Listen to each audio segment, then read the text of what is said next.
আসসালামু আলাইকুম এভরিওয়ান। তোমাদের সবাইকে স্বাগত জানাচ্ছি আমাদের উন্মেষ পরিবারের পক্ষ থেকে আয়োজিত বায়োলজি মাস্টার ক্লাসে। তো আমাদের আজকের মাস্টার ক্লাসে পড়ার টপিক হচ্ছে আমাদের বায়োলজি ফার্স্ট পেপার চ্যাপ্টার 4, তার মানে চতুর্থ অধ্যায় অণুজীবের অনুশীলনীর প্রশ্ন সলভ। তাহলে এই যে আমাদের বায়োলজি মাস্টার ক্লাসের অনুশীলনী প্রশ্ন সলভ, এটা অ্যাকচুয়ালি উদ্দেশ্যটা কি দেখো। প্রতি ক্লাসের শুরুতে আমরা বলে নিই যে আমাদের এনসিটিভি কর্তৃক অনুমোদিত বেশ কয়েকটা বোর্ড বই আমরা বাজারে পাই। তো ক্লাস 9-10 যেরকম আমাদের বইগুলো ফিক্সড ছিল, ইন্টারে কিন্তু অ্যাকচুয়ালি আমাদের বোর্ডের জন্য বা অ্যাডমিশনের জন্য কোনো ফিক্সড বই নেই। এক একটা সাবজেক্টে আমরা মাল্টিপল রাইটারের বই পাই। তো বিগত বছরের আমরা যদি মেডিকেলে ভর্তি পরীক্ষার প্রশ্নগুলো অ্যানালাইসিস করি, তাহলে কিন্তু দেখা যায় যে একটা হিউজ অ্যামাউন্ট অফ কোয়েশ্চেন চলে আসে হচ্ছে শুধুমাত্র আমাদের এই বইয়ের অনুশীলনীর প্রশ্ন থেকে। তো এখন তোমরা একেকজন একেকটা রাইটারের বই কিনেছো, পড়েছো, একেকজনের কলেজে একেক রকম রাইটারের বই ফলো করা হয়েছে। তো এখন তোমরা যদি অনুশীলনী প্রশ্ন সলভ করতে যাও, তো দেখা যায় যে তোমাদেরকে অনেকগুলো রাইটারের বই একসাথে কিনতে হয়, বা সলভ করতে গিয়ে তোমরা অ্যান্সার দেখে কনফিউজড হয়ে যাও যে অ্যাকচুয়ালি এগুলোর অ্যান্সার কি হতে পারে। কোনো কোনো বইতে সলিউশন দেওয়াও থাকে, কোনো কোনো বইতে দেওয়া থাকে না। যে বইগুলোতে দেওয়া থাকে সেগুলোতে আবার অনেক সময় ভুল দেওয়া থাকে। তো তোমাদের এই ধরনের কমপ্লিকেশনস গুলো দূর করার জন্যই কিন্তু অ্যাকচুয়ালি আমরা তোমাদের জন্য এই কয়েকটা ক্লাস রেখেছি, যার মাধ্যমে তোমরা খুবই ইজিলি বায়োলজির ফার্স্ট পেপার সেকেন্ড পেপারের সবগুলা চ্যাপ্টারের কিন্তু অনুশীলনী সলিউশন বা সলভ পেয়ে যাচ্ছ। তো তোমরা সবাই ক্লাসটা একটু মনোযোগ দিয়ে করার চেষ্টা করবা, যেহেতু এখান থেকে কিন্তু হুবহু আমাদের অ্যাডমিশন টেস্টে কোয়েশ্চেন কমন পড়ার একটা ব্যাপার আছে, বা আমরা বিগত বছরেও কিন্তু কমন পেয়েছি। তো অণুজীব চ্যাপ্টারে অনুশীলনী প্রশ্ন সলভ ক্লাসটা করার আগে অবশ্যই তোমরা এই চ্যাপ্টারের রেকর্ডেড মাস্টার ক্লাস বলো বা ফিজিক্যাল ক্লাস বলো বা অনলাইনে যারা ক্লাস করছো, সবাই অন্তত ক্লাসের রেকর্ডিংটা দেখে নিবা। তাহলে তোমার যখন মেইন চ্যাপ্টারটা ভালো মতন পড়া থাকবে, তখন আমার সাথে সাথে ক্লাস করতে গেলে তোমরা মজা পাবা। তোমরা বুঝতে পারবা জিনিসগুলা, যে চ্যাপ্টারে কোন কোন টপিক থেকে প্রশ্নগুলা নেওয়া হয়েছে, বা আমরা কিভাবে একটা প্রশ্ন ব্যাংক সলভ করতে পারি। যেমন আমি বরাবরই তোমাদের প্রশ্ন সলভ করার সময় বলে নেই যে প্রশ্ন সলভ করার মানে কিন্তু শুধুমাত্র উত্তর দেখে পালিয়ে যাওয়া না। প্রশ্ন সলভ করার মানে হচ্ছে আমার সেই প্রশ্নটা বইয়ের যেই প্যারা থেকে দেওয়া হয়েছে, সেই প্যারার আশেপাশে উপরে নিচে কি কি টপিকে কোয়েশ্চেন আছে, ওই প্রশ্নের যেই 4টা অপশন, সঠিক উত্তর বাদে বাকি 3টা অপশন কোন প্রশ্নের এগেইনস্টে, সেই 3টা প্রশ্ন পড়ে ফেলতে হবে। হয়তো এই বছর আমাদের এসেছে ব্যাকটেরিওলজির জনক কে, আগামী বছর চলে আসবে যে আধুনিক ব্যাকটেরিওলজি প্রোটোজোলজির জনক কে। তাহলে তুমি যদি ব্যাকটেরিওলজির জনক পড়ো, তার ঠিক পরের লাইন থেকে অবশ্যই আধুনিক ব্যাকটেরিওলজির জনক পড়ে ফেলতে হবে। এবং দেখবা এই ধরনের প্রশ্নগুলোর অ্যান্সারই তোমার অপশনে দেওয়া থাকবে, লিউয়েনহুক, লুই পাস্তুর, অ্যারেনবার্গ। তাহলে কোন বিজ্ঞানী কি করেছেন তোমাকে সেটা ভালো করে পড়ে ফেলতে হবে। তাহলে এইভাবে যদি আমরা প্রশ্ন ব্যাংক বলো, অনুশীলনী প্রশ্ন বলো সলভ করতে পারি, তাহলে কিন্তু আমাদের একটা কমপ্লিট প্রিপারেশন হয়ে যাবে। তাহলে আমি তোমাদের প্রশ্ন সলভ ক্লাসে তোমাদের সাথে আছি, তোমাদের সঞ্চারী আপু। আমি ইনশাল্লাহ চেষ্টা করব তোমাদের সব কনফিউশন গুলো দূর করে দেওয়ার জন্য। ঠিক আছে? আচ্ছা, তাহলে দেখো আমাদের প্রথম কোয়েশ্চেনটা শুরু হয়েছে, পৃথিবীতে আবিষ্কৃত প্রথম অণুজীব কোনটি? তাহলে আমাদের চতুর্থ অধ্যায় আমরা হচ্ছে 3টা অণুজীব নিয়ে পড়াশোনা করেছি আমাদের চতুর্থ অধ্যায়। প্রথমটা ছিল ভাইরাস, দ্বিতীয়টা হচ্ছে ব্যাকটেরিয়া, এবং তৃতীয়টা হচ্ছে ম্যালেরিয়া। তাহলে আমাদের ভাইরাসের আবিষ্কারক হচ্ছেন দিমিত্রি আইভানোভস্কি। এতগুলা বিজ্ঞানীর নাম তোমাদের বইতে দেওয়া আছে যে তোমরা নিজেরাই কনফিউজড হয়ে যাও যে অ্যাকচুয়াল বিজ্ঞানী কোনটা হবে। ব্যাকটেরিয়া আবিষ্কার করেছেন আমাদের লিউয়েনহুক দাদা। আর এই যে ম্যালেরিয়া, এই ম্যালেরিয়া নিয়ে অনেক রকম বিতর্ক আছে। কেউ বলেছিল ম্যাল শব্দের অর্থ দূষিত, এরিয়া মানে হলো বাতাস, তাহলে দূষিত বাতাসের কারণে যে জ্বর হয় তাকে বলা হয় ম্যালেরিয়া। ঠিক আছে, এরকম অনেক বিজ্ঞানী অনেক রকম কথা বলেছিলেন, তবে আমরা সাধারণত ম্যালেরিয়ার কথা বলে চার্লস ল্যাভেরনের কথাই বলে থাকি। ঠিক আছে, আচ্ছা। তাহলে এই যে আমাদের, যদিও আমাদের বইতে প্রথমেই হচ্ছে ভাইরাস নিয়ে আলোচনা করেছে, কিন্তু আমাদের ভাইরাস কিন্তু আবিষ্কৃত হয়েছিল 1892 সালে। আর আমাদের ব্যাকটেরিয়াকে অ্যানিমেল কুলি নামে আবিষ্কার করেছিলেন 1675 সালে লিউয়েনহুক। তাহলে যদি আমরা সিরিয়াল ওয়াইজ মেনটেন করতে চাই তাহলে কিন্তু প্রথম আবিষ্কৃত অণুজীব কিন্তু ভাইরাস না, প্রথম আবিষ্কৃত অণুজীব কিন্তু ব্যাকটেরিয়া। ছত্রাক আর শৈবাল ওরা হলো অপুষ্পক উদ্ভিদ, ওরা কিন্তু অণুজীবের মধ্যে পড়ে না। অণুজীব মানে হচ্ছে যাদেরকে আমরা খালি চোখে দেখতে পারবো না, মাইক্রো অর্গানিজম। ওকে, তাহলে এরা হলো অপুষ্পক উদ্ভিদ আর আমাদের অ্যান্সার হবে হচ্ছে ব্যাকটেরিয়া। বাধ্যতামূলক পরজীবী বলা হয় নিচের কোন জীবকে? বাধ্যতামূলক পরজীবী মানে হচ্ছে পরজীবী। এই শব্দটার মানে কি? পরজীবী মানে হচ্ছে যারা জীবন ধারণের জন্য বা পুষ্টির জন্য অন্য জীবের উপরে নির্ভরশীল। তাহলে কিছু পরজীবী আছে যারা কিনা অন্য জীবের দেহে বসবাস করবে, কিন্তু জীবদেহ থেকে বের হয়ে গেলে কিন্তু মারা যাবে না। যেমন ধরো মাথার উকুন, তারপরে পেটের কৃমি, ওরা করবে কি, ওরা আমাদের মাথা থেকে পেট থেকে বের হয়ে কিন্তু কিছু সময় এক্সিস্ট করে এরপরে অন্য কারো দেহে বংশ বিস্তার করলো। কিন্তু আমরা যদি আমাদের জীবদেহ থেকে বাইরে এমন একটা অণুজীবকে রাখি যে পুরো জড়বস্তুর মতো নিষ্ক্রিয়, মানে আমার বডির বাইরে ওর কোনো অস্তিত্বই নাই, ওকে রোগ তৈরি করতে হলে অবশ্যই কোন একটা জীব দেহের ভিতরে প্রবেশ করতে হবে। উকুন বা কৃমি ওদেরকে কিন্তু বডি থেকে বের করে দিলে ওরা কিন্তু জীবিত থাকবে, বাট এমন একটা অণুজীব যাকে কিনা দেহ থেকে বিচ্ছিন্ন করে দিলে ওরা একদম জড় পদার্থের মতো নিষ্ক্রিয় হয়ে যায়, এমন একটা অণুজীব হচ্ছে কে বলতো? আমাদের ভাইরাস। তাহলে ভাইরাসকে কি বলা হয় বলতো? বাধ্যতামূলক পরজীবী বলা হয়। অ্যাজ ইউজুয়াল শৈবাল ছত্রাক কোনো পরজীবীর আন্ডারে পড়ে না, আর ব্যাকটেরিয়া কিন্তু স্বাধীনভাবে সার্ভাইভ করতে পারে, ওকে আমরা অব্লিগেটরি প্যারাসাইট বলতে পারবো না। ভাইরাস শব্দের অর্থ কি? তাহলে মনে রাখবা আমাদের বায়োলজিতে বেশিরভাগ শব্দগুলাই কিন্তু গ্রিক, একটা মাত্র শব্দ যেটা কিনা গ্রিক না সেটা হলো ভাইরাস। ভাইরাস হচ্ছে একটা ল্যাটিন শব্দ, এটার মানে কি বলতো? বিষ। তাহলে আমরা যদি ব্যাকটেরিয়া পড়ি তাহলে ব্যাকটেরিয়া কিন্তু একটা গ্রিক শব্দ। এই ব্যাকটেরিয়া এসেছে কোন থেকে? লিটল রড, ব্যাকটেরিয়ন থেকে, যার অর্থ হলো লিটল রড। আর ম্যালেরিয়া তো বলেই দিলাম, ম্যাল এরিয়া, দূষিত বাতাস। ভাইরাস দেহ কি দ্বারা গঠিত? আগে বলো, ভাইরাস কি এককোষী না বহুকোষী? একটু কল্পনা করো তো, ভাইরাস কি এককোষী না বহুকোষী? সবচেয়ে অথেন্টিক অ্যান্সার হচ্ছে ভাইরাস হলো অকোষীয়, তাই না? ও এককোষীয় না, বহুকোষীয় না। তাহলে কেন আমরা ওকে কোষ বলছি না?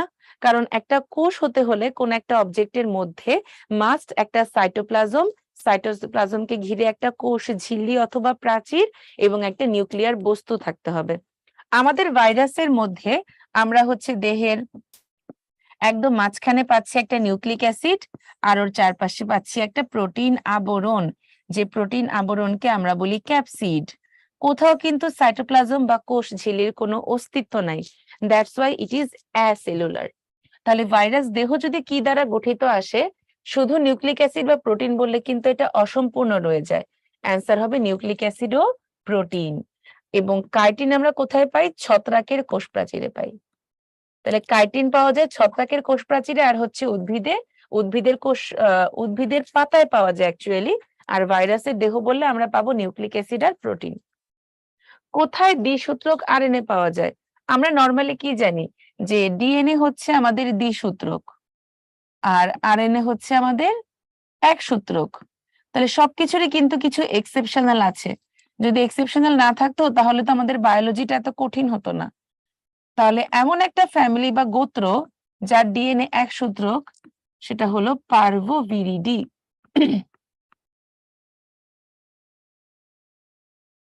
আর দ্বিসূত্রক আরএনএ পাওয়া যায় কোথায়? রিওভিরিডি। যেমন রিওভিরিডি এক্সাম্পলে কি আছে? রিও ভাইরাস, ধানের বামন রোগের ভাইরাস। আর পার্ভোভিরিডির এক্সাম্পলে কি আছে? তোমার কলিফাজ, M13। তাহলে দ্বিসূত্রক আরএনএ। ব্যাকটেরিওফাজ কোনটা? যে সকল ভাইরাস ব্যাকটেরিয়া ভক্ষণ করে, যেমন T2। হ্যাঁ, কলিফাজ, কলিফাজ কিসের মধ্যে পড়বে? পার্ভোভিরিডি। তার মানে এখানে আমরা একসূত্রক ডিএনএ পাবো। ইনফ্লুয়েঞ্জা ভাইরাসটা হচ্ছে তোমার কি বলতো? Lipo virus. আর অ্যান্সার হবে তাহলে রিও ভাইরাস। অ্যান্সার কি হবে? Rio virus. ওকে, ভাইরাসের প্রোটিন নির্মিত আবরণকে কি বলে দেখো? আমরা ভিরিয়ন কি বলেছিলাম?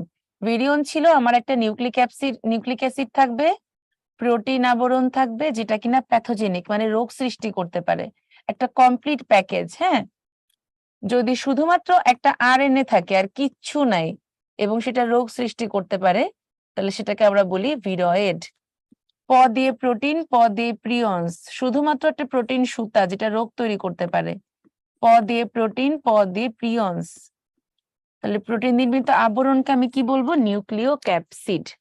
প্রোটিন নির্মিত আবরণকে আমি বলবো নিউক্লিয় ক্যাপসিড। ঠিক আছে, তাহলে আমাদের ভিরিয়ন হচ্ছে কি নিউক্লিক অ্যাসিড আর হচ্ছে কি প্রোটিন দ্বারা গঠিত একটা কমপ্লিট ভাইরাসের প্যাকেজ। ভিরয়েড হচ্ছে গিয়ে একটা সংক্রামক আরএনএ শুধুমাত্র, ও হচ্ছে একটা ইনকমপ্লিট। ভিরয়েডের কিন্তু আরেক নাম হলো অসম্পূর্ণ ভাইরাস। হ্যাঁ, ওর মধ্যে আমরা ক্যাপসিড পাবো না, অনলি একটা আরএনএ পাবো, যেটা কিনা তোমার হচ্ছে রোগ সৃষ্টি করতে পারে। প দিয়ে প্রোটিন, প দিয়ে প্রিয়ন্স, তাহলে প্রিয়ন্স হচ্ছে একটা প্রোটিন সুতা যেটা রোগ তৈরি করবে, আর প্রোটিন নির্মিত আবরণ যেটা কোনো রোগ তৈরি করতেছে না, এটাকে আমরা বলবো নিউক্লিয় ক্যাপসিড। অ্যান্টিবায়োটিক কাদের দেহে কোনরূপ প্রতিক্রিয়া সৃষ্টি করতে অক্ষম? অ্যান্টিবায়োটিক শব্দটা কি? অ্যান্টিব্যাকটেরিয়াল। তাহলে অ্যান্টিবায়োটিক কার দেহে প্রতিক্রিয়া সৃষ্টি করবে? অবশ্যই ব্যাকটেরিয়ার দেহে। তাহলে আমাদের অ্যান্টিবায়োটিক প্রতিক্রিয়া সৃষ্টি করে হচ্ছে ব্যাকটেরিয়ার দেহে। আর ছত্রাকের এগেইনস্টে আমরা কি প্রেসক্রাইব করি বলতো? অ্যান্টিফাঙ্গাল। দেখবা অনেকে হচ্ছে তোমার কিছু ক্রিম ইউজ করে, এইচটাইমাজল, কট্রিমজল, ঠিক আছে, অ্যান্টিফাঙ্গাল ফ্লুগাল কিছু ক্যাপসুল খায়। তো যাদের ফাঙ্গাল কোনো একটা ইনফেকশন হয় সেটা প্রতিরোধ করার জন্য কিন্তু আমরা অ্যান্টিফাঙ্গাল প্রেসক্রাইব করি, আর ব্যাকটেরিয়ার জন্য আমরা অ্যান্টিবায়োটিক দেই। তার মানে কাদের দেহে ব্যাকটেরিয়া কোনরূপ প্রতিক্রিয়া সৃষ্টি করে না? Antibiotic, virus.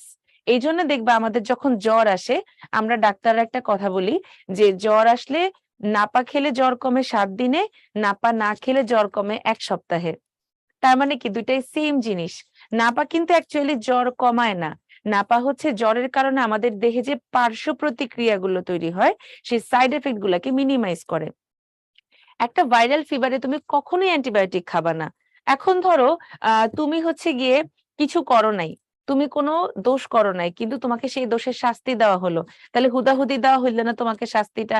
যে মেইন দোষ করছে তাকে আমি শাস্তি না দিয়ে তুমি নিষ্পাপ তাকে আমি শাস্তি দিলাম, কোনো লাভ আছে?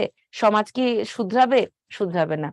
এখন তোমার জ্বর হয়েছে ধরো ডেঙ্গি দিয়ে, ফ্লাভি ভাইরাস দিয়ে, তোমার জ্বর হয়েছে করোনা দিয়ে, এখন আমি যদি সেটার জন্য অ্যান্টিবায়োটিক খাইতেই থাকি, তাহলে কি আমার ভাইরাস মরবে? ও তো দূরে বসে বসে হাসবে, হে হে, যত পারো খাও, আমিও দেখবো কি হয়। তাহলে অ্যান্টিবায়োটিক কখনোই ভাইরাসের এগেইনস্টে কাজ করতে পারে না। ভাইরাসকে প্রতিহত করতে হলে আমাদেরকে অ্যান্টিভাইরাল ড্রাগ খেতে হবে। তাহলে কখন আমরা অ্যান্টিবায়োটিক নেই? যদি আমরা দেখি যে একটা ভাইরাল ফিভার সেরে গেছে, তারপরে রোগীর জ্বর কমতেছে না, তার মানে বুঝতে হবে যে ভাইরাসের আক্রমণে আমাদের যখন রোগ প্রতিরোধ ক্ষমতা কমে গিয়েছিল, সেটা সুযোগ নিয়েছিল ব্যাকটেরিয়া। দেখবা কেউ যখন অনেক বড় লোক থাকে এবং বড় লোক থেকে হঠাৎ করে গরিব হয়ে যায়, তখন যারা প্রিভিয়াস বড় লোক ছিল তারা তো সেই গরিবের সাথে খারাপ ব্যবহার করেই, আগে যারা গরিব ছিল এখনো যারা গরিব আছে তারাও সেই প্রিভিয়াস বড় লোকের সাথে খারাপ ব্যবহার করে। একটা কথা বলো না, হাতি খাদে পড়লে চামচিকাও লাথি মারে। মানে একটা সময় তোমার ফাইন্যান্সিয়াল স্টেট অনেক ভালো ছিল, এখন তুমি এত পুয়ার হয়ে গেছো, তোমাকে বড় লোকরাও মক করতেছে, গরিবরাও মক করতেছে। তাই তোমাকে ভাইরাস অ্যাটাক করছে, অলরেডি তো অ্যাটাক করছেই, তোমার রোগ প্রতিরোধ ক্ষমতা কমে যাওয়ার কারণে এবার ব্যাকটেরিয়াও তোমাকে অ্যাটাক করা শুরু করছে। সেই সেকেন্ডারি ব্যাকটেরিয়াল ইনফেকশন প্রিভেন্ট করার জন্য আমরা তখন অ্যান্টিবায়োটিক দিই। এই জন্য জ্বর হলে মাস্ট 3 দিনের মধ্যে আমরা একটা NS1 টেস্ট করব ডেঙ্গু প্রিভেন্ট করার জন্য। 3 দিনের বেশি জ্বর হলে 5তম দিনে আমরা IgG বা IgM অ্যান্টিবডি পরীক্ষা করতে পারি। যদি কারো জ্বর 6 দিন বা 7 দিনের হয়, তখন আমরা টাইফয়েড জ্বরের টেস্ট করি, যেটাকে বলা হয় ভিডাল টেস্ট। এই জন্য মনে রাখবা টাইফয়েড হলো একটা ব্যাকটেরিয়াল জ্বর, ডেঙ্গি, করোনা, চিকুনগুনিয়া এগুলো সব হচ্ছে ভাইরাল জ্বর। আর ম্যালেরিয়া কি দিয়ে হয় বলো? ম্যালেরিয়া তো অ্যাকচুয়ালি একটা জ্বরের নাম, তাই না? তো ম্যালেরিয়া জ্বরটা কি দিয়ে হয়? ভাইরাস দিয়ে হয় না ব্যাকটেরিয়া দিয়ে হয়? একটু মনে করো তো। আচ্ছা, এটা অনেক টেকনিক্যাল কোয়েশ্চেন, যারা রাইট অ্যান্সার চিন্তা করেছো ভেরি গুড। ম্যালেরিয়া জ্বর হয় একটা প্যারাসাইট দিয়ে যার নাম প্লাজমোডিয়াম। তার মানে ম্যালেরিয়া ভাইরাস দিয়েও হয় না, ব্যাকটেরিয়া দিয়ে হয় না, ম্যালেরিয়া হয় একটা প্রোটোজোয়া বা পরজীবী দিয়ে। ওকে, তাহলে আশা করি এটা বুঝতে পেরেছো। কোন ভাইরাসের আকৃতি পাউরুটির ন্যায়? তাহলে আকৃতির উপর ভিত্তি করে কিন্তু ভাইরাসের শ্রেণীবিন্যাসটা পরীক্ষার জন্য ইম্পর্টেন্ট। টিটোফাজের আকৃতি হচ্ছে ব্যাঙাচি, মানে ব্যাঙের বাবু।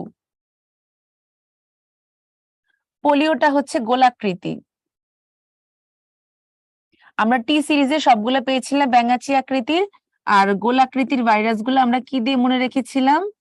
হি প্লেস টিম ঢাকা। হি দিয়ে হচ্ছে এইচআইভি, প্লেস দিয়ে হচ্ছে পোলিও, টিম দিয়ে টিআইভি, ঢাকা দিয়ে ডেঙ্গু। ভ্যাকসিনিয়া র‍্যাবডো ভাইরাস, এই র‍্যাবডো দিয়ে ড আছে, দণ্ডাকৃতিতেও ড আছে, তাহলে র‍্যাবডো ভাইরাসটা কেমন হবে? দণ্ডাকৃতির ভাইরাস হবে, তাহলে অ্যান্সার হবে ভ্যাকসিনিয়া। পাউরুটি আকৃতির দুইটা ভাইরাসই আছে, ভ্যাকসিনিয়া এবং ভ্যারিওলা। কোনটি বহিস্থ আবরণবিহীন ভাইরাস? আমরা জানি যে ভাইরাসের সেন্ট্রালি থাকে হচ্ছে ডিএনএ অথবা আরএনএ, একটা নিউক্লিক অ্যাসিড। যার কেউ নাই তার আল্লাহ আছে বলে না, ভাইরাসের কিচ্ছু নাই, খালি একটা প্রোটিন আবরণ আছে। কারণ আমরা জানি আমাদের বেঁচে থাকার জন্য প্রোটিন অত্যন্ত গুরুত্বপূর্ণ, এবং এই প্রোটিন রাইবোজোম তৈরি করে বিধায় দেখো আমাদের আদি কোষে কোনো অঙ্গাণু নাই, নাথিং, শুধুমাত্র আছে একটা 70S রাইবোজোম। ঠিক আছে, তাহলে এই যে প্রোটিন আবরণটা, এটাকে আমরা বলি হচ্ছে ক্যাপসিড। কোন কোন স্পেশাল ভাইরাসে এই প্রোটিন আবরণের বাইরে লিপোপ্রোটিন নির্মিত একটা আবরণ থাকে, এই আবরণটাকে আমরা কি বলি? এনভেলপ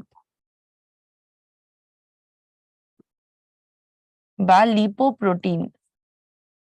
এবং এই লিপোপ্রোটিনের প্রতিটা একককে বলা হয় পেপলোমিয়ার।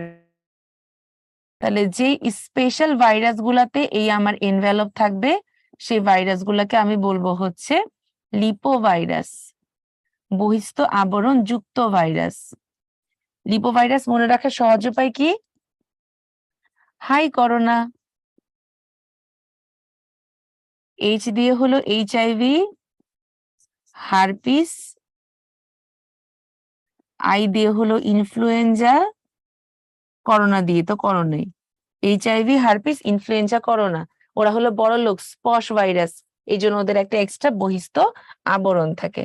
তাহলে এখানে অ্যান্সার কি হবে দেখো তো, এখানে বলেছে কোনটি বহিস্থ আবরণ বিহীন, তাহলে হাই করোনাতে ইনফ্লুয়েঞ্জা আছে, হারপিস আছে, এইচআইভি আছে, তাহলে অ্যান্সার হবে টিএমভি।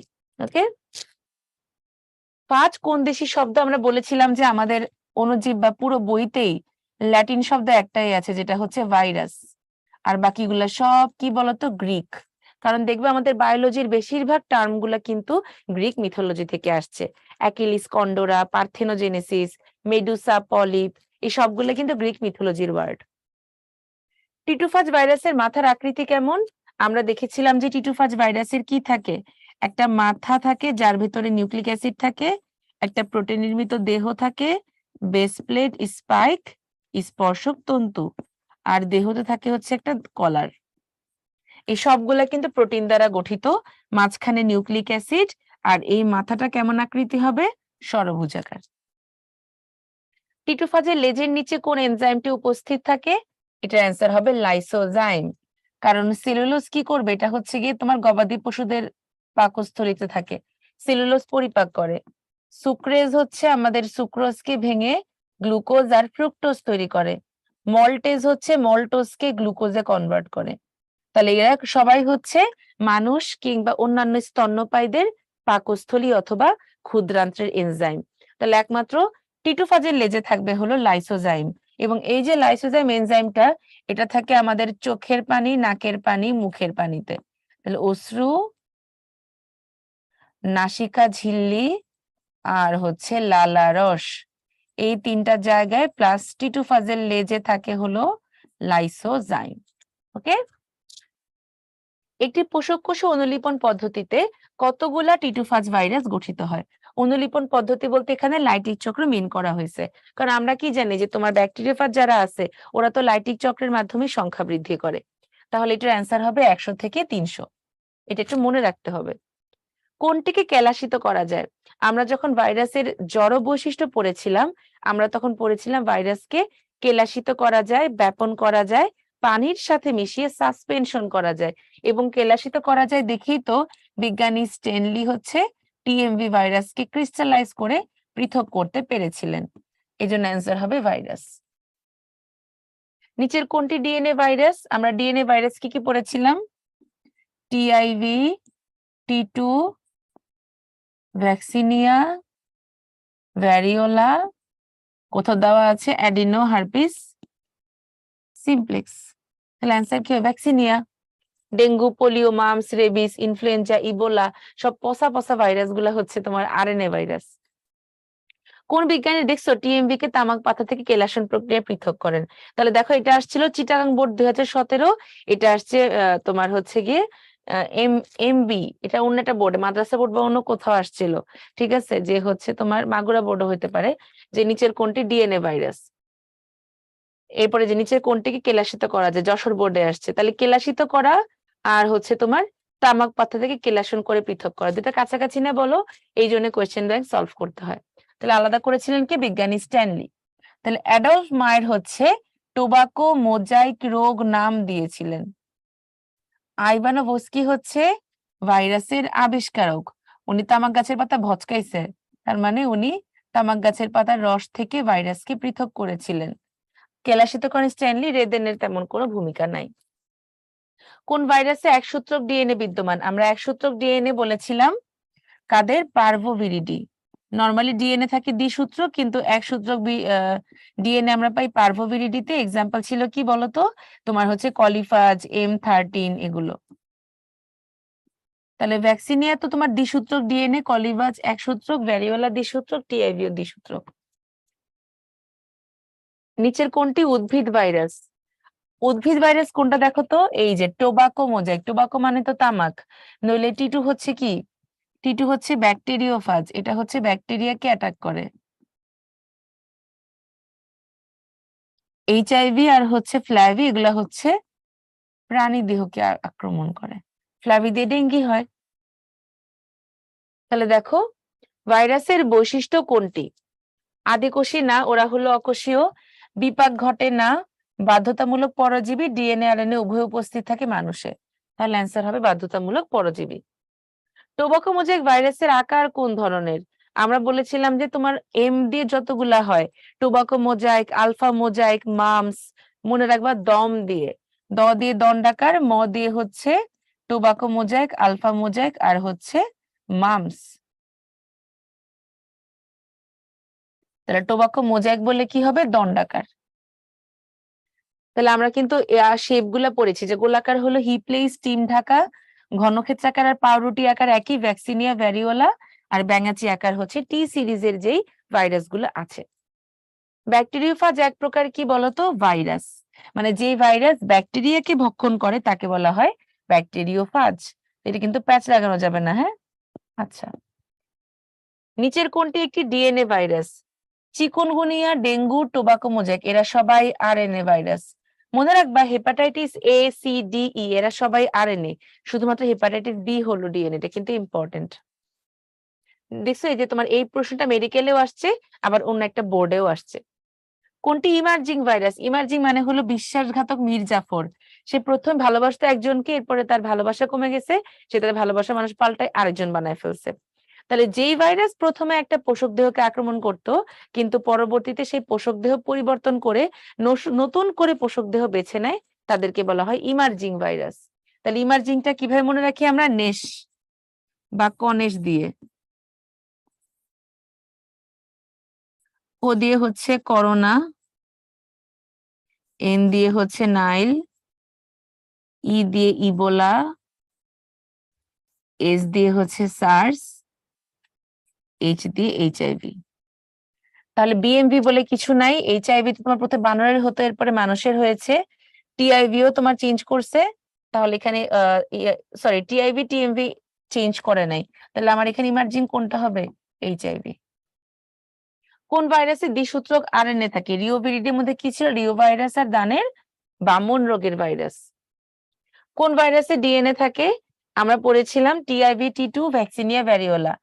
এই যে এই জিনিস নিয়ে কিন্তু কনফিউশন হয়।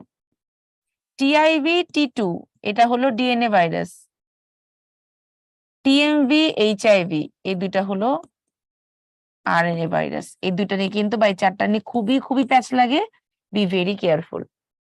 টোবাকো মোজাইক, পিআরএসভি তো হচ্ছে পাপায়া রিং স্পট ভাইরাস, এটাও এক ধরনের আরএনএ ভাইরাস। ভাইরাস বংশবৃদ্ধিতে পোষকের কোন অঙ্গাণু ব্যবহৃত হয়? আছে তো খালি তোমার কি? প্রোটিন, আর প্রোটিনের জন্য রাইবোসোম। টোবাকো মোজাইক ভাইরাস আবিষ্কার করেন কে? ওই যে ভস্কাইছিল কে? ভস্কি। ভস্কাইছিল ভস্কি। ঠিক আছে, তাহলে আমার টোবাকো মোজাইক ভাইরাস আবিষ্কার করে আইভানা ভস্কি। স্ট্যানলি হচ্ছে কেলাসিত করে পৃথক করেন। থাকলো তো বেশি ইম্পর্টেন্ট না। কোনটি ব্যাঙাচি আকারের ভাইরাস? টি সিরিজ মানেই হলো ব্যাঙাচি আকার। তাহলে এখানে এম আছে, সো গোলাকার।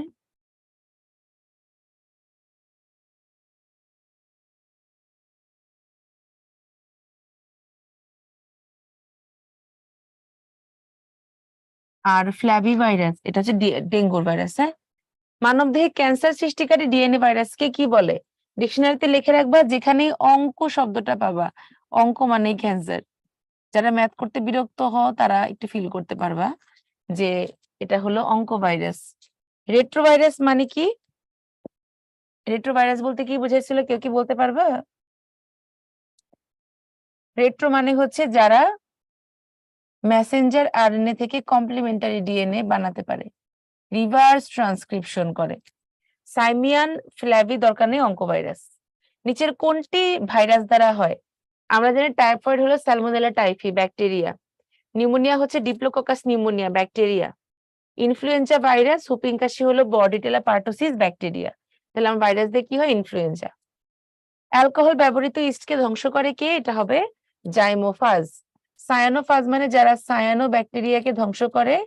ইবোলার আক্রমণে হচ্ছে তোমার দেহের কোষ ফেটে যায়, মানুষ মারাও যেতে পারে। পলিহাইড্রোসিস তেমন নাই তোমাদের বইতে।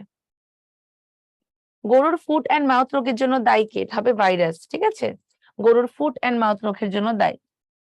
মানবদেহে বসন্ত রোগের জন্য দায়ী ভাইরাস হলো ভ্যারিওলা, কারণ রেবিস দিয়ে কি হয়? জলাতঙ্ক। রুবিওলা দিয়ে রুবিওলাই হয়, আর চিকুনগুনিয়া দিয়ে চিকুনগুনিয়াই হয়। কোনটি ভাইরাস জনিত রোগ? ভাইরাস দিয়ে কি হবে এখানে বলতো? এখানে হচ্ছে ভাইরাস দিয়ে হবে রেবিস, কারণ যক্ষা হলো মাইকোব্যাকটেরিয়াম টিউবারকিউলোসিস, কলেরা হলো ভিব্রিও কলেরা, ধনুষ্টঙ্কার ক্লস্ট্রিডিয়াম টিটানি। এরা সবাই হলো ব্যাকটেরিয়া। ওকে, আচ্ছা। কোন ভাইরাস দিয়ে ক্যাপোসি সার্কোমা হয়? ক্যাপোসি সার্কোমা হয় তোমার হারপিস দিয়ে। ঠিক আছে, ইবোলাতে কোষ ফেটে যায়। রেট্রোভাইরাস হচ্ছে উল্টা রাস্তায় রেপ্লিকেশন করে। এনকেফালাইটিস মানে যেখানে হচ্ছে মস্তিষ্কের প্যারেনকাইমা, ব্রেইন প্যারেনকাইমা ইনভলভ হয়ে গেছে। এই ধরনের এগুলোকে বাঁচানো খুবই টাফ। তাহলে এই যে তোমার ক্যাপোসি সার্কোমা মানে হারপিস। হ্যাঁ, পিআরএসবির আকৃতি কেমন? পাপায়া রিং স্পট ভাইরাস হলো দণ্ডাকৃতির। আর পাপায়া রিং স্পটের জন্য দায়ী জীবাণু কোনটা? এটা হবে তোমার হচ্ছে পাপায়া রিং স্পট ভাইরাস, পিআরএসবি। পিআরএসবি কতদিন পর লক্ষণ প্রকাশ পায়? এটা হবে 30 থেকে 40 দিন। কোন একটা জীবাণু আমার শরীরে প্রবেশ করলো আর আমার শরীরে লক্ষণ প্রবেশ করলো তার মধ্যবর্তী দিন, যেমন ধরো আজকে 18 তারিখ আমাকে মশা কামড় দিল, আল্লাহ না করুক, তার ঠিক 4 দিন পরে 19, 20, 21, 22 তারিখে আমার জ্বর আসলো, তাহলে আমার শক্তি বাঁচতে হচ্ছে 3 দিন। 3 দিন পরে জ্বর আসছে, দ্রুত দিনে। যকৃতের প্রদাহ জনিত সমস্যা লিখে রাখো যে তোমার হেপাটিক শব্দটার মানে হচ্ছে যকৃত রিলেটেড, আর আইটিস মানে হচ্ছে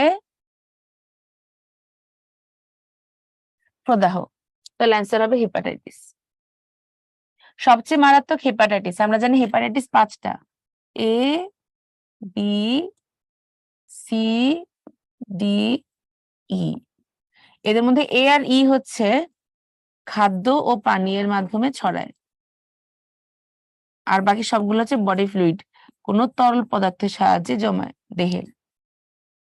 তাহলে আমরা জানি সবচেয়ে মারাত্মক কিন্তু হেপাটাইটিস সি, যেটাকে বলা হয় তুষের আগুন। তুষে যেরকম আগুন ধরলে আস্তে আস্তে নিভু নিভু করতে করতে পুরা তুষে যখন আগুন লেগেছে তখন মানুষ টের পায়, তখন তো আর আগুন থামায় লাভ নাই, তাই না? তাহলে এই যে তোমার সিরোসিস, এই সিরোসিস প্রথম দিকে রোগী কিছুই বুঝতে পারে না, তার অবস্থা যে এতটাই খারাপ। পরে যখন সে বুঝতে পারে তখন তো এন্ড গেম, তখন তো আর কাজ নেই। ডেঙ্গু জ্বরে ভাইরাসের কতটি সেরোটাইপ? 4টি সেরোটাইপ আছে। কি কি দেখো? Dengue virus 1, dengue virus 2, dengue virus 3, dengue virus 4। ওকে, তাহলে এই 4টা সিরোটাইপ দিয়ে আমাদের 4 রকমের ডেঙ্গু হতে পারে। হাড় ভাঙ্গা জ্বরের আরেক নাম কি? আমরা সবাই জানি ডেঙ্গু জ্বর, কেউ ভুলে ম্যালেরিয়া বাত জ্বর দিও না। ওখানে শরীর ব্যথা করে বাট এতটা বোনস পেইন হয় না। কোনটি ভাইরাস জনিত রোগ? ম্যালেরিয়া ম্যালেরিয়াল পরজীবী দিয়ে, প্লাজমোডিয়াম দিয়ে হবে। ধানের ব্লাইট হবে জ্যান্থোমোনাস অরাইজি ব্যাকটেরিয়া দিয়ে। একটা মজার জিনিস বলে রাখি যে জ্যান্থোমোনাস অরাইজি, হ্যাঁ, এটা দিয়ে হয় হচ্ছে ধানের ব্লাইট ব্যাকটেরিয়া। আবার আলুর ব্লাইট হয় ছত্রাক দিয়ে, অল্টারনারিয়া সোলানি। তাহলে মনে রাখবা ধানের ব্লাইট হয় ব্যাকটেরিয়া দিয়ে, আলুর ব্লাইট হয় তোমার ছত্রাক দিয়ে। এবং ব্লাইট মানেই মূল কাণ্ড পাতার কোনো অংশ শুকিয়ে মারা যাবে। কলেরা পেঁপের রিং স্পট, তাহলে কলেরা হয় হচ্ছে কি ব্যাকটেরিয়া, ভিব্রিও কলেরা দিয়ে। আর পাপায় রিং স্পট দিয়ে কি হয়, এটা ভাইরাস। পেঁপে রিং স্পট ভাইরাস কোনটি দ্বারা বাহিত হবে? এফিড, এটা পতঙ্গ। হ্যাঁ, মানুষের ভাইরাস ঘটিত রোগ কোনটি? কলেরা, আমাশয়, হেপাটাইটিস, যক্ষা। হেপাটাইটিস। কলেরা হলো ভিব্রিও কলেরা, আমাশয় ব্যাসিলার ডিসেন্ট্রি, আর যক্ষা হলো corynebacterium sorry mycobacterium tuberculosis. তাহলে আমাদের ভাইরাস ঘটিত রোগ যদি এভাবে করে পরীক্ষায় আসে আমরা কিন্তু ইনশাল্লাহ পারবো। এবং দেখো এতক্ষণ পর্যন্ত যতগুলো প্রশ্ন সলভ করলাম বেশিরভাগই কিন্তু নিচের কোনটি ডিএনএ, নিচের কোনটি আরএনএ, নিচের কোনটি দ্বিসূত্রক, নিচের কোনটি একসূত্রক, এই টাইপের প্রশ্ন আসছে। রেইনবো সানাপ ভাইরাস প্রতিরোধী ভাইরাসের জাত হলো পেঁপে। মানুষের ব্যাকবোন ফিভার মানে হলো গিয়ে তোমার ফ্ল্যাভি ভাইরাস বা ডেঙ্গু দিয়ে হয়, ঠিক আছে। ওকে, পেঁপে রিং স্পট রোগের জীবাণুর সাথে নিচের কোন রোগের জীবাণু সাদৃশ্যপূর্ণ? তাহলে পেঁপে রিং স্পট হয় ভাইরাস দিয়ে, ডেঙ্গু জ্বর হয় ভাইরাস দিয়ে। কারণ কলেরা ম্যালেরিয়া ধানের ব্লাইট হয় ব্যাকটেরিয়া দিয়ে, ঠিক আছে। পিআরএসবি কোনটি দ্বারা বাহিত হবে? এফিড দ্বারা। কোন ব্যাকটেরিয়া মুক্ত অক্সিজেন ছাড়া বাঁচে না? যারা মুক্ত অক্সিজেন ছাড়া বাঁচে না তাদেরকে বলা হয় অব্লিগেট অ্যারোব। এটা পাওয়া গিয়েছিল তোমার কোথায়? অব্লিগেটরি অ্যারোব পাওয়া গিয়েছিল হচ্ছে গিয়ে ক্লস্ট্রিডিয়াম সরি এটা পাওয়া গিয়েছে তোমার ক্লস্ট্রিডিয়ামে। হ্যাঁ, ব্যাকটেরিয়া মুক্ত মানে ছাড়া বাঁচতে পারে না। ক্লস্ট্রিডিয়াম, ও সরি এটা অ্যাজোটোব্যাক্টের হবে, ভুল বলছি। ক্লস্ট্রিডিয়াম বাঁচতে পারে, অ্যাজোটোব্যাক্টের পারে না। ব্যাকটেরিওলজির জনক, ভেরি ইম্পর্টেন্ট, লুই পাস্তুর। আর যদি বলতো, না ভুল করছি আমি, ব্যাকটেরিওলজির জনক হচ্ছে কি তোমার লিউয়েনহুক। আর আমাকে যদি বলা হয় যে আধুনিক ব্যাকটেরিওলজি,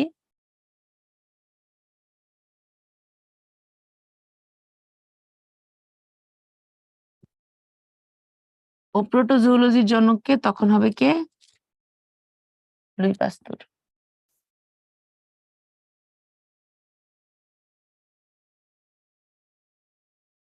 নিচের কোনটিতে তোমার হচ্ছে প্লাজমিড পাওয়া যায়? প্লাজমিড মানে কি? ব্যাকটেরিয়া। তাহলে আমরা ইকোলাইতে পাবো। ব্যাকটেরিয়া কোষে নিচের কোনটি উপস্থিত থাকে? Mitochondria, plastid, ribosome, lysosome. একটু আগে বলছিলাম কিন্তু যে ব্যাকটেরিয়া গরিব, সো কিচ্ছু নাই, খালি রাইবোজোম আছে। ব্যাকটেরিয়ার ক্যাপসুলের অপর নাম কি? একদম কোষ প্রাচীরেরও বাইরে যে লেয়ারটা থাকে সেটা স্লাইম স্তর। ডিপ্লোককাস নিউমোনিয়া আকৃতি কেমন? কক্কাস যেহেতু আছে তার মানে কি গোলাকারী হবে।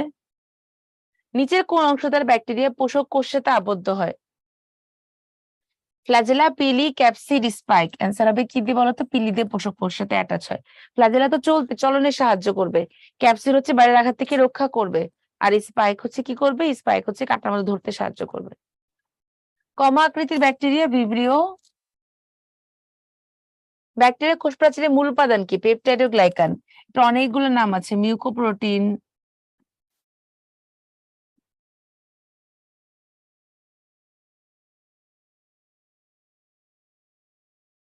ব্যাকটেরিয়া আবিষ্কার করেন কোন বিজ্ঞানী?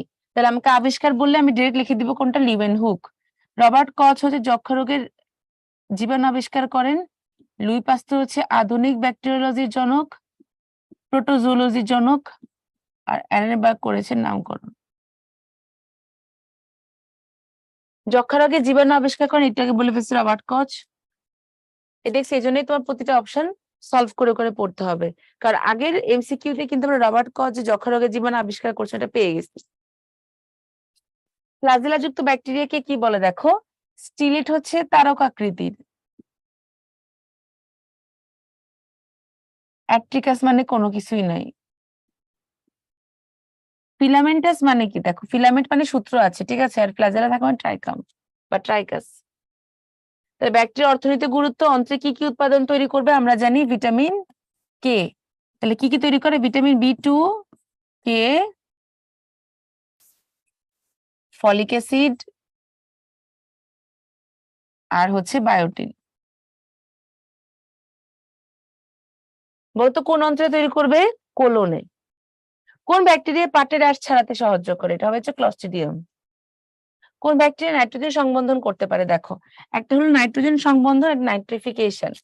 বাতাস থেকে আমি যদি অক্সিজেন এনে সেটা মাটির সাথে মিশাই দেই, সেটা হলো কি? সেটা হলো নাইট্রোজেন সংবন্ধন। আর অ্যামোনিয়াকে যদি আমি নাইট্রেটে কনভার্ট করি, তখন হবে নাইট্রোজেন ফিক্সেশন।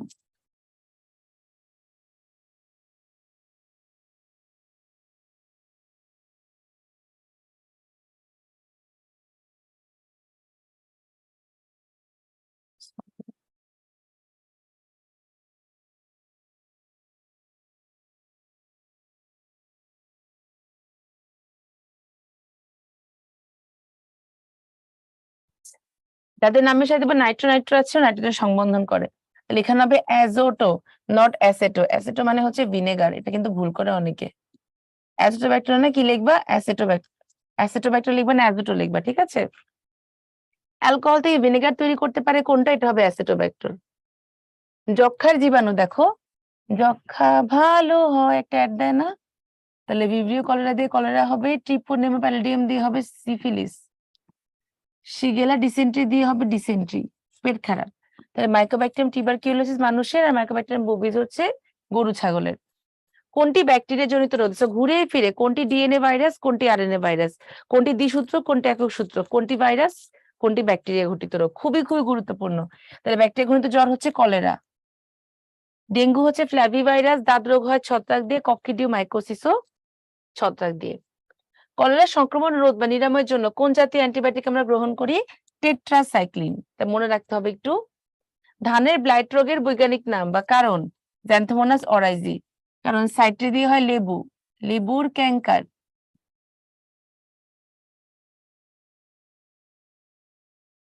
সিউডোমোনাস সোলানেসিয়াম সরিষার মতো লাগতেছে, কোরানি ব্যাকটেরিয়াম ট্রিটিকি, এটা কম মানে পরিচিত মনে হচ্ছে, বাট এটা অ্যান্সার হবে xanthomonas oryzae. SIT sterile insect technique, এটা কোথায় ব্যবহার করা হয়? কৃষি ক্ষেত্রে। পুরুষ পতঙ্গগুলোকে বন্ধ করে দেওয়া হয়। কোন ব্যাকটেরিয়া ভিটামিন তৈরি করে? আমরা পড়েছিলাম ইশিরিকিয়া কোলাই। ও আমাদের কোলনে vitamin A, K, folic acid, biotin, আর কি পাবে বলো তো? Vitamin K, vitamin B two. কোন ব্যাকটেরিয়া শিম জাতীয় উদ্ভিদের মূলে নডিউল গঠন করে? নডিউল মানে বাড়তি অংশ, রাইজোবিয়াম। একটি মশকের ক্রপের প্রাচীরে কয়টি উওসিস্ট থাকতে পারে? ম্যালেরিয়াতে চলে আসছে দেখো। অ্যাট এ টাইম আমরা জানি যে আমাদের ম্যালেরিয়া যে মশকই আছে, ক্রপের ভিতরে হয় হচ্ছে গ্যামিটোগনি, গ্যামিটোগনি করে ফর্মেশন হয় জাইগোট। ও তো গল্লু পটকা কিছুক্ষণ রেস্ট নেয়, এরপরে বলে থাকবো না, বদ্ধ ঘরে দেখবো এবার জগৎটাকে। ওরা পুরা প্রাচীর ছিঁড়ে এই বাইরের প্রাচীর দিয়ে কভারিং অবস্থায় ভিতরে লেগে থাকে। পরবর্তীতে এটা কি করে? মাল্টিপ্লাই করে। এবং এই যে মাল্টিপ্লাই করলো, এই মাল্টিপ্লাই অবস্থায় এরা তৈরি করলো উওসিস্ট। এটাকে আমরা কি বলবো? উওসিস্ট। তাহলে প্রাচীরে একই সাথে 50 থেকে 500টা পর্যন্ত উওসিস্ট থাকতে পারে। ম্যালেরিয়া জীবাণু কি ধরনের জীবাণু? দিছে যে প্রশ্নটা প্রতিবার আমি তোমাদের করি, এখানে ভাইরাসই দেয় নেই, অ্যান্সার প্রোটোজোয়া। প্লাজমোডিয়ামের স্পোরোজোয়াটের আকৃতি কেমন? আমরা ওটাকে কি বলতে পারি? মাকু আকৃতি বলতে পারি। দুই পাশে সরু, মাঝখানে মোটা। আর ম্যালেরিয়ার স্বাভাবিক সুপ্তিকাল কত? নরমালি হওয়ার কথা হচ্ছে তোমার 1840, কিন্তু এখানে দেওয়া আছে 1830। 18 থেকে 30, এটা বইটা ভালো করে পড়বা। মনে রাখবা যে ফ্যালসিপেরাম ফনেরো, ফ্যালসিপেরাম ফনেরো, অনেকে আছে না 15কে ফনেরো বলে, 8 থেকে 15। ওভালির কোনো ছন্দ নাই, 11 থেকে 16 দিন। ফ্যালসিপেরাম তোমার হচ্ছে ম্যালেরিয়া ওভালি। বিব্যাক্স কি পুরো বিব্যাক্স, বিব্যাক্স, তাহলে 12 থেকে 20 দিন। ওকে। আর প্লাজমোডিয়াম ম্যালেরিয়া যেটা আছে সেটা তোমাদের বইতে দেওয়া আছে 18 থেকে 40। তবে এখানে যেহেতু 18 থেকে 30 আছে, এটাই দাও, ঠিক আছে? ম্যালেরিয়া পরজীবের মায়োসিস ওই সে যথারীতি যখন উওসিস্ট ক্রপের বাইরে চলে আসবে তখনই সে মিওসিস করবে, মানে সংখ্যা বৃদ্ধি করবে। ম্যালেরিয়া জ্বর সৃষ্টি কোন পর্যায়ে পরজীবীর কোন দশাটি বেশি দেখা যায়? এটা মেরোজয়ের দশায় দেখা যায়। মানুষের রক্তে ম্যালেরিয়া জীবাণু গ্যামেটোসাইট গুলো কতদিন পর্যন্ত কার্যক্রম থাকে? মানে তোমাকে মোট কথা একটা মশা বাইট করলো, পুং আর স্ত্রী গ্যামেটোসাইট তোমার হচ্ছে প্রান্তীয় রক্তনালীগুলোতে প্রবেশ করলো। এবার যদি ওরা 7 দিনের মধ্যে অনুকূল পরিবেশ না পায়, ওরা গন। এই জন্য এটা হবে 7 দিন। ম্যালেরিয়া পরজীবীর জীবন চক্রের প্রথম কোন ধাপে হিমোজয়েন নামক বর্জ্য পদার্থ জমা হয়, আর হিমোজয়েন নামক বর্জ্য পদার্থ এরিথ্রোসাইটের সাহায্যে কোন ধাপে উৎপন্ন হয়? তাহলে হিমোজয়েন বর্জ্য পদার্থ তখনই তৈরি হবে যখন হচ্ছে আমার সিগনেট রিং ফর্মেশন হয়। তাহলে অ্যান্সার হবে সিগনেট রিং। মানবদেহে ম্যালেরিয়া গ্রন্থির জীবাণুর আক্রমণকারী দশা কোনটা? তাহলে প্রথম যে দশাটা আক্রমণ করে সেটা হচ্ছে স্পোরোজয়েড। মশকের লালাগ্রন্থিতে ম্যালেরিয়া জীবাণু কোন দশা পাওয়া যায়? মশকের কোন দশাতে লালাগ্রন্থি থেকে, তার মানে কি লালাগ্রন্থি থাকে মাকো আকৃতির স্পোরোজয়েড। ঠিক আছে, এটা মনে রাখবা যে মানুষের দেহে জীবনচক্র শুরু হয়েছে স্পোরোজয়েড দিয়ে, শেষ হয়েছে গ্যামেটোসাইট দিয়ে। আবার বাইরে থেকে শুরু হয়েছে গ্যামেটোসাইট দিয়ে, শেষ হয়েছে স্পোরোফাইট বা স্পোরোফাইট হোয়াটএভার এটা দিয়ে। এক্স ফ্ল্যাজেলেশন সাধারণত মশকের ক্রপের ভিতরে যখন মাইক্রোগ্যামেটোসাইট থেকে শুক্রাণু তৈরি হয়, সেই শুক্রাণুটা এরকম ক্রপের ভিতরে গরমের চাপে এরকম অনেকগুলো ফ্ল্যাজেলা লাইক স্ট্রাকচার তৈরি করে ফেলে। এটাকে বলা হয় এক্স ফ্ল্যাজেলেশন। তাহলে এক্স ফ্ল্যাজেলেশন করলে সুবিধা হয় কি?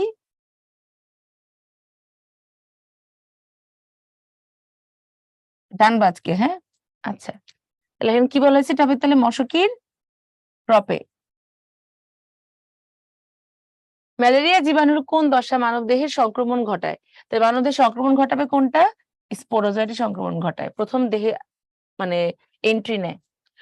ম্যালেরিয়া জীবাণুর বহু নিউক্লিয়াস যুক্ত অবস্থা হলো সাইজন্ট। সাইজন্ট শব্দের মানেই হচ্ছে বহু নিউক্লিয়াস, এই জন্য বহু নিউক্লিয়াস অবস্থাকে আমরা বলি সাইজন্ট।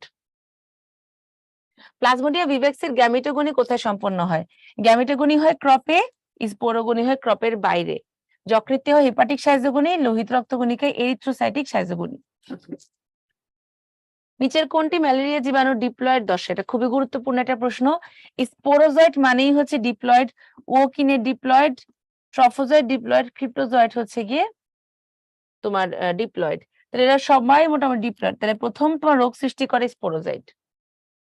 আচ্ছা, প্লাজমোডিয়ামের কোন পর্যায়ে মানুষের সংক্রমিত করে? এটা কিন্তু খুবই ইম্পর্টেন্ট। তোমার দেহে প্রবেশ করা মাত্রই কিন্তু রোগের লক্ষণ প্রকাশ পাবে না। যেই মাত্র তোমার বডিতে হিমোজয়েন রিলিজ হবে, ওর প্রতি সাড়া দিয়ে হাইপোথ্যালামাস তৈরি করবে পাইরোজেন। সেই পাইরোজেনই বডি টেম্পারেচার বাড়ায় দিয়ে আমাদের জ্বর তৈরি করবে। তাহলে এই ক্ষেত্রে আমার মানুষকে সংক্রামিত করবে কোন দশাটা? মানুষকে সংক্রামিত করবে হচ্ছে সবচেয়ে বেশি যে দশাটা সংক্রামিত করে সেটা হলো তোমার হচ্ছে গিয়ে জাইগোট। জাইগোট সবচেয়ে বেশি সংক্রমিত করে। আচ্ছা, যৌন জননের সচল লম্বাকৃতি জাইগোট না সচল লম্বাকৃতি হচ্ছে স্পোরোজয়েড। তাহলে ট্রফোজয়েড থেকে সিগনেট রিং, এরপরে সাধারণত অ্যামিবয়েড ট্রফোজয়েড হওয়ার কথা সাইজন মেরোজয়েড। তাহলে কোন পদার্থটি তৈরি হবে? আমরা জানি যে হিমোজয়েন। তাহলে পাইরোজেন যখন হিমোজয়েনকে গিয়ে স্টিমুলেট করে তখন হিমোজয়েন রাসায়নিক পদার্থ তৈরি করে। ম্যালেরিয়া পরজীবীর জীবনচক্রে কোন দশায় সাফনার দেখা যায়? সাফনার্স আমরা দেখতে পাবো কিসে বলতো? তোমার হচ্ছে যে যখন অ্যামিবয়েড ট্রফোজয়েড দশা নিবে, না সরি তোমার হচ্ছে কি সিগনেট রিং দশায়। প্রথমে ছিল ট্রফোজয়েড, এরপরে হচ্ছে গিয়ে মানে খাদ্য খেয়ে ওরা যখন গল্লু পটকা হয়ে যায় লোহিত রক্তকণিকাকে, এরপর ট্রফোজয়েড। এরপরে কি ছিল? এরপরে ছিল হচ্ছে সিগনেট রিং, অ্যামিবয়েড ট্রফোজয়েড, তারপরে হচ্ছে সাইজন থেকে রোজেট। ক্রিপ্টোজয়েড কোথা থেকে খাদ্য সংগ্রহ করে? তাহলে ক্রিপ্টোজয়েড খাদ্য পাবে কোথা থেকে? ক্রিপ্টোজয়েড যেহেতু আমার ডিরেক্ট আসছে যকৃতে, তাহলে ও যকৃত কোষ থেকে খাবার পাবে। ওকে, তাহলে ক্রিপ্টোজয়েড কোথাও হতে খাদ্য গ্রহণ করবে? ও খাদ্য গ্রহণ করবে হচ্ছে যকৃত কোষ থেকে। তাহলে আমাদের এই যে আরবিসি তে আমাদের যে এরিথ্রোসাইটিক সাইজোগনি ছিল সেটা শুরু হয়েছিল লোহিত রক্তকণিকা থেকে। তাহলে আরবিসি বা এরিথ্রোসাইটিক সাইজোগনি প্রথম দশা হচ্ছে ক্রিপ্টোজয়েড, শেষ হয় মেরোজয়েডে গিয়ে। ডাব্লিউবিসি তে কিছু হয় না, লালা গ্রন্থিতে আমরা পাই হচ্ছে স্পোরোজয়েড দশা। তাহলে দেখো কোন দশায় আমরা সার্ফনাস দানা পাবো, এখানে কিছু ইম্পর্টেন্ট ইনফরমেশন আছে। যেমন আমরা হচ্ছে হিমোজয়েন বর্জ্যটা পাই কোথায়?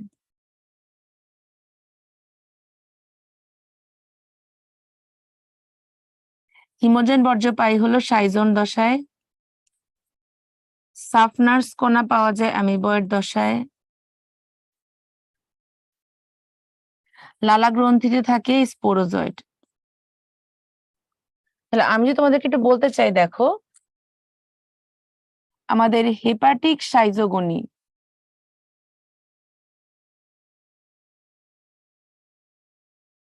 হেপাটিক সাইজোগনি শুরু হয় স্পোরোজয়েট দিয়ে, প্রি এরিথ্রোসাইটিকটা শুরু হয় স্পোরোজয়েট দিয়ে আর শেষ হয় হচ্ছে ক্রিপ্টোমেরোজয়েট দিয়ে, আর এক্সোটা শুরু হয় ক্রিপ্টোমেরোজয়েট দিয়ে শেষ হয় মেটাক্রিপ্টো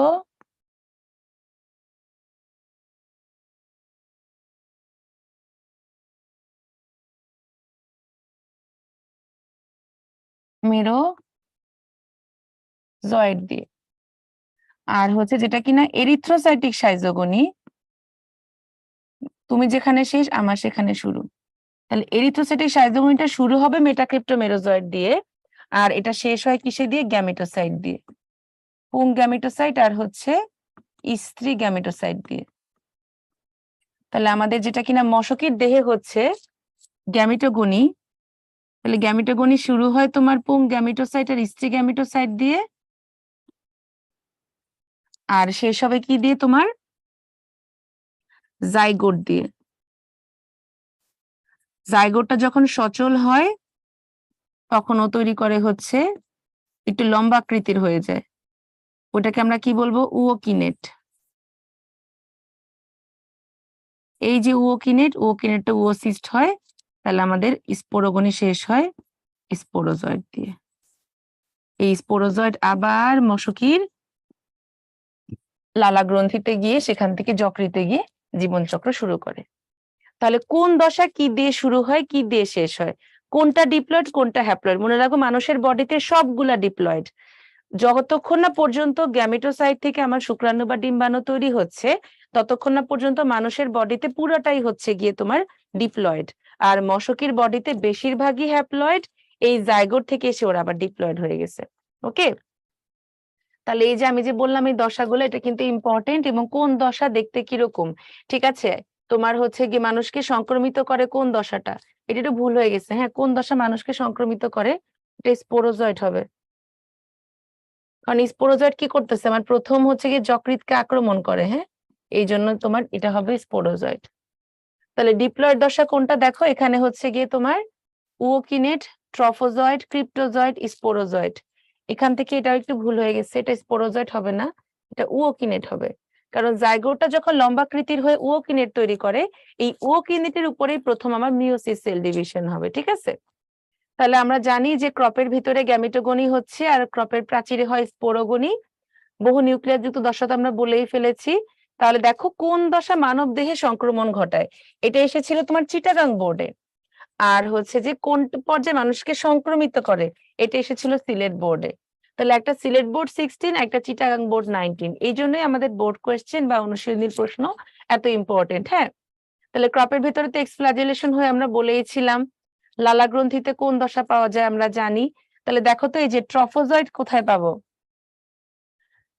লোহিত রক্তকণিকায়। ক্রিপ্টোজয়েট পাবো যকৃতে, মেরোজয়েট পাবো যকৃতেও পাওয়া যায়, আবার লোহিত রক্তকণিকাতেও পাওয়া যায়। তাহলে দেখো এই যে তোমার ম্যালেরিয়া জীবাণু যে দশা প্রথম যকৃত কোষ, এই কোশ্চেনটা কতটা ইম্পর্টেন্ট। ঠিক আছে, তাহলে দেখছো আমাদের ঘুরে ফিরে হচ্ছে তোমার হচ্ছে যে এই হিমোজয়েন্ট বর্জ্য পদার্থ কোন ধাপে উৎপন্ন হয়, বা কোন ধাপে হচ্ছে যে আমরা কি পাবো, তোমার সিগনেট্রিং দশা পাবো, এগুলো কিন্তু খুবই গুরুত্বপূর্ণ। আবার এই যে এখানে দেখো এটা একটু উল্টাপাল্টা হয়েছে, আমরা হচ্ছে কি এখানে হিমোজয়েন্ট নামক বর্জ্য পদার্থ কিন্তু সিগনেট্রিং এ পাবো না, এটা আমি পাবো হচ্ছে সাইজন দশায়। যখনই মাল্টি নিউক্লিয়েটেড ফরমেশন হয় তখনই হিমোজয়েন তৈরি হয়, আর হিমোজয়েন রিলিজ হওয়া মাত্রই কিন্তু শ্বেত রক্তকণিকা কি করবে? রক্তে পাইরোজেন ক্ষরণ করবে, তখনই আমাদের জ্বর আসবে। ঠিক আছে, তাহলে 7 দিন পর্যন্ত কর্মক্ষম থাকে। জ্বর সৃষ্টির পর্যায়ে আসলে আমরা কোনটা পাবো? মেরোজয়েট পাবো। ঠিক আছে, মিওসিস ঘটবে ওসিস দশা, এটা আমরা পড়ে ফেলছি। আর এই যে সুপ্তিকাল, এই সুপ্তিকালটার যে একটা বড় ছক দেওয়া আছে তোমাদের বইতে, ওই ছকটা কিন্তু খুব ভালো করে তোমরা শিখে রাখবা। ঠিক আছে, তাহলে আমাদের আকৃতিগুলো জানতে হবে। ম্যালেরিয়া পরজীবী কি ধরনের পরজীবী, এটা তো আমরা পড়ে ফেলছি অলরেডি। তাহলে আমাদের এই যে ম্যালেরিয়া থেকে আমাদের সবচেয়ে ইম্পর্টেন্ট হচ্ছে ম্যালেরিয়ার দশাগুলা। তাহলে আমি যদি অ্যাজ এ হোল তোমাদেরকে এই পুরো অণুজীব চ্যাপ্টারটা রিভিউ করতে চাই, তাহলে আমি একটু সিরিয়ালি তোমাদেরকে বলে যাই যে আমাদের যে ভাইরাস আছে, ভাইরাস থেকে সবচেয়ে গুরুত্বপূর্ণ হচ্ছে ডিএনএ ভার্সেস আরএনএ ভাইরাস। এদের এক্সাম্পল গুলা পড়বা, কোনটা ডিএনএ কোনটা আরএনএ, দ্বিসূত্রক এবং একক সূত্রক। এখান থেকে একটা প্রশ্ন আসবেই যে একক সূত্রক ডিএনএ আমরা কোথায় কোথায় পাচ্ছি, দ্বিসূত্রক আরএনএ আমরা কোথায় কোথায় পাচ্ছি। এরপরে যেটা আমার লাগবে সেটা হচ্ছে রোগ। তার মানে হচ্ছে আমার ব্যাকটেরিয়া ঘটিত রোগ কোনগুলো, ভাইরাস ঘটিত রোগ কোনগুলা, খুবই গুরুত্বপূর্ণ। ব্যাকটেরিয়াতে আমরা যদি আসি তাহলে ব্যাকটেরিয়ার অর্থনৈতিক গুরুত্ব থেকে আমাদের পড়তে হবে, স্পেশালি নাইট্রোজেন সংবন্ধন, নাইট্রিফিকেশন, যেমন তোমার হচ্ছে এসিপি, অ্যাজোটোব্যাক্টর, সিউডোমোনাস, ক্লস্ট্রিডিয়াম, এগুলো করে নাইট্রোজেন সংবন্ধন। আর নামের সাথে নাইট্রো নাইট্রো থাকা মানে ওরা করে নাইট্রিফিকেশন। একটা হলো বাতাসে নাইট্রোজেনকে মাটিতে মিশানো, আরেকটা হলো অ্যামোনিয়াকে নাইট্রেটে রূপান্তর করা। নাইট্রোজেন সংবন্ধন করে একটা, নাইট্রিফিকেশন করে একটা। আবার অনেক সময় অ্যাজোটোব্যাক্টরকে পরীক্ষার হলে অ্যাসেটোব্যাক্টর বানায় দেয়। অ্যাসেটোব্যাক্টর হলো ভিনেগার তৈরিতে ব্যবহৃত হয়, আর অ্যাজোটোব্যাক্টর নাইট্রোজেন সংবন্ধন করে। এগুলো খুব সুন্দর করে তোমরা ডিফারেন্সিয়েট করে পড়বা। আমরা কিন্তু মাস্টার ক্লাসে এগুলা নিয়ে আলোচনা করেছি। ম্যালেরিয়া থেকে ওই যে বলে দিলাম, তোমাতে শুরু আমাতে সারা, কোন দশা কোন দিক কোনটা দিয়ে শুরু হয় কোনটা দিয়ে শেষ হয়, কোন দশা হচ্ছে মানব দেহকে আক্রমণ করে, কোন দশা ক্রপের ভিতরে থাকে, কোন দশা ক্রপের প্রাচীরে থাকে। ঠিক আছে, এরপরে তোমার হচ্ছে কোন দশায় মিওসিস হয়, উওসিস বা উওকিনেটে, কোনটা হ্যাপ্লয়েড কোনটা ডিপ্লয়েড, কোন দশায় মানুষের জ্বর আসে। ঠিক আছে, এই জিনিসগুলো খুব ভালো করে জানতে হবে। আর হচ্ছে তোমার ছক, যে 4টা প্রজাতি আছে প্লাজমোডিয়ামের, সেগুলা সুপ্তি দশা, কত ঘন্টা পর পর জ্বর আসে, এই জিনিসগুলো আমাদের জন্য খুবই গুরুত্বপূর্ণ। তাহলে আমরা যদি মোটামুটি এই কয়টা টপিক কভার করতে পারি তাহলে দেখবো অণুজীব থেকে আমরা মাস্ট প্রশ্ন কমন পাবোই।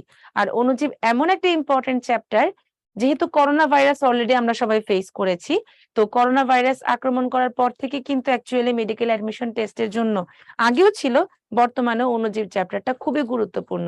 এজন্য তোমরা খুব ভালোভাবে এটা লেকচার ফলো করবা, মাস্টার ক্লাসটা দেখে তারপরে আমাদের অনুশীলনী প্রশ্ন সলভ ক্লাসটা দেখে ফেলবা। সো আজকে এই পর্যন্তই। সবাই ভালো থাকো, সুস্থ থাকো। ইনশাআল্লাহ নেক্সট কোন একটা ক্লাসে দেখা হবে। আল্লাহ হাফেজ।